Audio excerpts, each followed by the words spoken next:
Assalamualaikum, salam sejahtera. Terima kasih kerana telah memilih channel ini. Jangan lupa tekan butang like, komen, subscribe dan share untuk Dua sewei dapati Najib terlalu popular, lalu ada pihak halang pembebasannya. Persoalan siapa akan rugi dan siapa akan untung jika Datuk Seri Najib dibebaskan. Ini persoalan politik dan bukan persoalan dari sudut undang-undang, kerana majoriti rakyat sudah tidak percaya lagi kepada Badan Kehakiman dan Badan Guaman semenjak kes Datuk Seri Najib dibicarakan. Jika ikut dari segi undang-undang, Datuk Seri Najib Razak sudah pun bebas sebaik saja perakuan saksi-saksi diambil kira, tambahan lagi majoriti saksi ramai, tiada kredibiliti kerana ramai dari mereka adalah pesalah rasuah dari Goldman Sachs yang ditukar jadi saksi. Erti kata lain, pilih jadi saksi atau kena dakwa, pilihlah mana satu. Antara saksi berstatus perasuah adalah Zeti Aziz dan Jasmine Lu. Zeti disahkan menerima sogokan di Mahkamah Brooklyn, Amerika ketika Roger Ng didakwa. Jasmine Lu terima wang rumah dari Jolo dengan own admission. Hakim juga sepatutnya didakwa kerana contempt of court, menipu mahkamah sendiri dengan sembunyi status pernah bekerja di Maybank Investment dan terbabit dengan penubuhan syarikat SRC.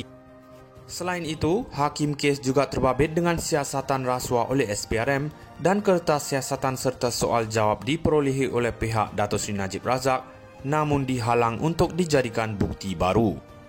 Maka sesiapa yang tiada maklumat-maklumat ini belum layak berbual berkenaan kes Najib, tidak kiralah sama ada miliki sijil undang-undang pun.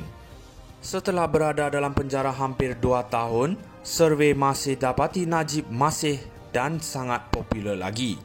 Selain itu, walaupun Anwar Ibrahim bermusuh dengan Mahathir, namun diandaikan tanpa sengaja mereka juga akan tergugat dengan populariti Najib jika dibebaskan. Selain itu, ketika Najib masih bebas pun Tun Mahathir sering mati akal tidak dapat menjawab serangan Najib. Ambil contoh apabila Najib menyerang Mahathir berkenaan pengecualian cukai syarikat POGH yang Mahathir ada pegangan saham, terus Mahathir berdiam diri. Mungkin kerana Mahathir takut terdedah siapa sebenar pemilik syarikat itu. Selain itu, Najib juga menyindir Mahathir dan Daim berkenaan pembukaan banyak bank di luar negara selepas kehilangan wang forex RM30 bilion, juga Mahathir tidak respon. Kemudian apabila Najib acar Kadir Jasin sebagai proksi syarikat yang Mahathir ambil dari UMNO, terus Kadir Jasin tutup laman media sosialnya. Jadi Mahathir antara makhluk yang takut dan tidak suka Najib bebas. Maka sudah tentulah Najib tidak akan dibebaskan dan musuhnya akan menggunakan pihak tertentu untuk memastikan hal ini terlaksana. Sepatutnya kenalah bersikap anak jantan untuk berlawan secara face to face dan bukan ikut cara pondan seperti penjarakan musuh. Maka nyatalah yang memberi sumbangan menyukarkan pembebasan Najib sudah boleh dikenal pasti siapa mereka. Mereka tahu jika Najib dibebaskan, rakyat sudah tidak mahu lagi beri tumpuan kepada jenaka mereka dan Najib akan menjadi tumpuan dan disuluh dengan spotlight. Badut hanya sesuai berada dalam sirkus, biarlah Najib ambil alih, mungkin itu yang dikehendaki oleh rakyat. Dua sewei dapati Najib terlalu popular, lalu ada pihak halang pembebasannya. Persoalan siapa akan rugi dan siapa akan untung jika Datuk Seri Najib dibebaskan. Ini persoalan politik dan bukan persoalan dari sudut undang-undang, kerana majoriti rakyat sudah tidak percaya lagi kepada Badan Kehakiman dan Badan Guaman semenjak kes Datuk Seri Najib dibicarakan. Jika ikut dari segi undang-undang, Datuk Seri Najib Razak sudah pun bebas sebaik saja perakuan saksi-saksi diambil kira, tambahan lagi majoriti saksi ramai, tiada kredibiliti kerana ramai dari mereka adalah pesalah rasuah dari Goldman Sachs yang ditukar jadi saksi. Erti kata lain, pilih jadi saksi atau kena dakwa, pilihlah mana satu. Antara saksi berstatus perasuah adalah Zeti Aziz dan Jasmine Lu. Zeti disahkan menerima sogokan di Mahkamah Brooklyn, Amerika ketika Roger Ng didakwa. Jasmine Lu terima wang rumah dari Jolo dengan own admission. Hakim juga sepatutnya didakwa kerana contempt of court, menipu mahkamah sendiri dengan sembunyi status pernah bekerja di Maybank Investment dan terbabit dengan penubuhan syarikat SRC. Selain itu, hakim kes juga terbabit dengan siasatan rasuah oleh SPRM dan kertas siasatan serta soal jawab diperolehi oleh pihak Datuk Seri Najib Razak namun dihalang untuk dijadikan bukti baru. Maka sesiapa yang tiada maklumat-maklumat ini belum layak berbual berkenaan kes Najib, tidak kiralah sama ada miliki sijil undang-undang pun. Setelah berada dalam penjara hampir 2 tahun, survei masih dapati Najib masih dan sangat popular lagi. Selain itu, walaupun Anwar Ibrahim bermusuh dengan Mahathir, namun diandaikan tanpa sengaja mereka juga akan tergugat dengan populariti Najib jika dibebaskan. Selain itu, ketika Najib masih bebas pun Tun Mahathir sering mati akal tidak dapat menjawab serangan Najib.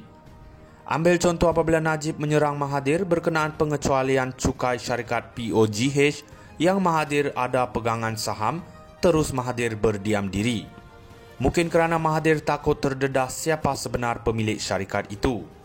Selain itu, Najib juga menyindir Mahathir dan Daim berkenaan pembukaan banyak bank di luar negara selepas kehilangan wang forex RM30 bilion, juga Mahathir tidak respon.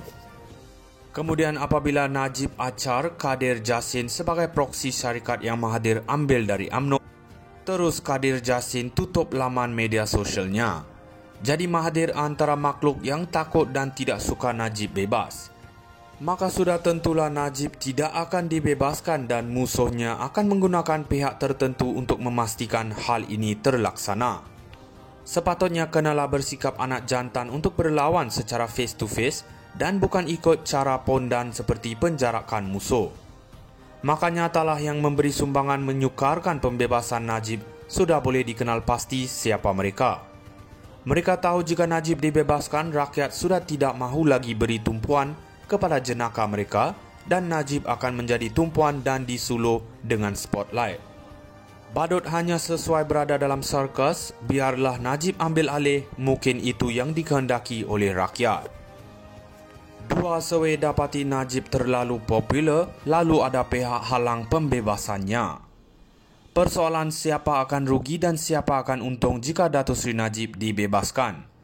Ini persoalan politik dan bukan persoalan dari sudut undang-undang kerana majoriti rakyat sudah tidak percaya lagi kepada Badan Kehakiman dan Badan Guaman semenjak kes Datuk Seri Najib dibicarakan. Jika ikut dari segi undang-undang, Datuk Seri Najib Razak sudah pun bebas sebaik saja perakuan saksi-saksi diambil kira, tambahan lagi majoriti saksi ramai, tiada kredibiliti kerana ramai dari mereka adalah pesalah rasuah dari Goldman Sachs yang ditukar jadi saksi. Erti kata lain, pilih jadi saksi atau kena dakwa, pilihlah mana satu. Antara saksi berstatus perasuah adalah Zeti Aziz dan Jasmine Lu. Zeti disahkan menerima sogokan di Mahkamah Brooklyn, Amerika ketika Roger Ng didakwa. Jasmine Lu terima wang rumah dari Jolo dengan own admission. Hakim juga sempat